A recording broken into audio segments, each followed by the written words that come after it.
સંસ્કૃતિની નગરી વડોદરાને એક નવલું નજરાણું મળ્યું છે। વિધાનસભાના મુખ્ય દંડક બાલકૃષ્ણ ખંડેરાવ શુક્લની ગ્રાન્ટમાંથી જુબિલીબાગ ખાતે 34 લાખના ખર્ચે તૈયાર થયેલ મ્યુઝિકલ સાધનોનું લોકાર્પણ કરવામાં આવ્યું। આ પ્રસંગે મુખ્ય દંડક બાલકૃષ્ણ ખંડેરાવ શુક્લ, સાંસદ ડોક્ટર હેમાંગ જોશી અને મેયર પિંકીબેન સોની, શહેર પ્રમુખ ડોક્ટર જયપ્રકાશ સોની સહિતના મહાનુભાવો ઉપસ્થિત રહ્યા હતા।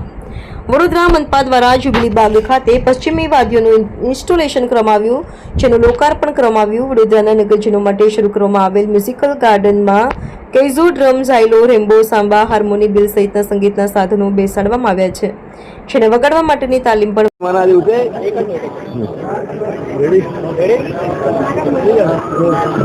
આજે બુદ્ધ પૂર્ણિમાના દિવસે ગુજરાતની સાંસ્કૃતિક રાજધાની એવા વડોદરા શહેરમાં મહારાજા સયાજીરાવ ગાયકવાડજીનું જે સપનું હતું કે મારા નગરજનો કલાપ્રિય બને, રસિક બને, તેમાં જ મને લાગે છે આ એક મહત્વનું એક પગથિયું છે।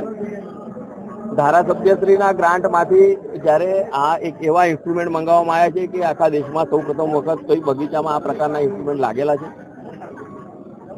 આ ઓલ વેધર પ્રૂફ છે, એટલે વરસાદમાં પણ કશું નહીં થાય, ગરમીમાં પણ કશું નહીં થાય। અને સાથે સાથે જે એક્સપર્ટ છે દર રવિવારે સવારે અને સાંજે 3-3 કલાક આ શીખવાડવા માટે આવશે।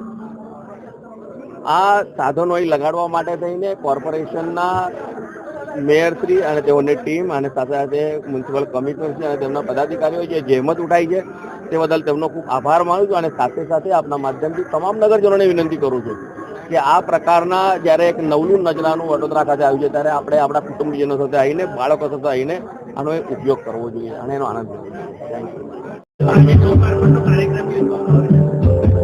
આજે બુદ્ધ પૂર્ણિમાનો પવિત્ર પાવન અવસર અને વડોદરા શહેરના જુબિલીબાગ ખાતે ગુજરાત વિધાનસભાના માનનીય મુખ્ય દંડક શ્રી બાલુભાઈ શુક્લાજીની લગભગ 36 લાખ રૂપિયાની ગ્રાન્ટમાંથી વિવિધ 6 જેટલા મ્યુઝિકલ ઇન્સ્ટ્રુમેન્ટના લોકાર્પણના કાર્યક્રમને રાખવામાં આવ્યો હતો। કલા અને સંસ્કૃતિની નગરીની જેને ઓળખ પ્રાપ્ત છે એવી ખરા અર્થમાં કલા નગરી એવી વડોદરાના નગરજનો પણ કલા રસિક છે, ત્યારે અબાલ વૃદ્ધ સૌ કોઈ આ સંગીત સાધના માટે માં સરસ્વતીની આરાધના કરી શકે તે માટે વિવિધ ઇન્સ્ટ્રુમેન્ટનું લોકાર્પણ કરવામાં આવ્યું છે। તો સાથે સાથે આ ઇન્સ્ટ્રુમેન્ટ જે આ મ્યુઝિકલ ઇન્સ્ટ્રુમેન્ટ છે એના ઇન્સ્ટ્રક્ટર દ્વારા સવારે 3 કલાક અને સાંજે 3 કલાક એમ 2 વિભાગમાં સૌ કોઈને વિના મૂલ્યે મ્યુઝિક ઇન્સ્ટ્રુમેન્ટ આ ઓર્ગન્સ વગાડવાની તાલીમ પણ ઉપલબ્ધ કરાવવામાં આવનાર છે। ખરા અર્થમાં વડોદરા કલા અને સંસ્કૃતિની નગરી માટે આ નવતર પહેલ છે, સંગીતમય નવતર પહેલ છે। અને જ્યારે પણ કોઈ પણ કલા આત્મસાત કરવાની હોય છે ત્યારે આત્માથી એક થવું પડે, ઈશ્વર સાથે આત્માથી સાધસ્માં કેળવાય ને ત્યારે જ કોઈ પણ કલાની આરાધના કરી શકાતી હોય છે।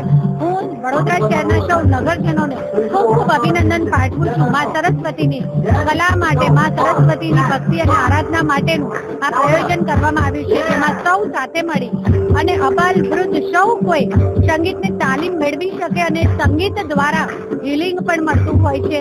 તો ઘણા બધા બીમારીઓમાંથી સાજા થવાની પણ સંગીત દ્વારા શક્તિ પ્રાપ્ત થઈ શકાય છે। હું સૌને ખૂબ ખૂબ અભિનંદન પાઠવું છું।